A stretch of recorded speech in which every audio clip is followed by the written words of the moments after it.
台湾境内请的外籍渔工要到7000人，对台湾的企业有真大帮助。不过，台湾的渔业工作环境在国际上不出现歹名声，因为着北有伫咧寒天时啊，这渔工伫外口洗冷水的情形。渔业署今仔日就召开记者会，说明这几年来改善渔工生活设施的成果。去伫咧渔港附近的夜景仔甲基督室提供外籍渔工使用。外籍渔工伫台湾的工作环境歹，人权议题侪摆受到国际关注。渔业署自2020年开始，伫各地渔港规划陆上设施，计供29笪夜景仔甲14笪基督室休困设施，提升外籍渔工伫台湾的生活品质。那我们预计到明年的时候，大概可以到90%以上。就是有渔工的渔港，我们大概都能设的就会尽量去设。台湾境内聘雇的外籍渔工大概有7000人，渔业署透过这些设施，希望改善台湾在国际上的人权形象。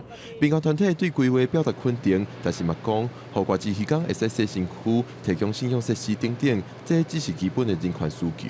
再提升就是说医疗的部分医务室啊，然后再就是咨询室，乃至需要求助的网络。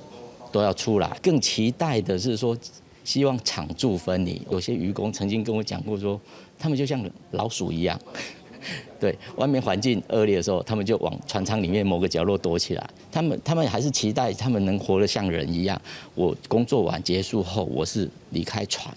李正新表示，目前只有少部分的雇主有提供外籍渔工陆地上的宿舍，改善外籍渔工生活品质的重点，是要改变因大部分的人生活过暝拢伫渔村顶的问题，互因会使回归正常人的生活。记者郭布良随台北报道。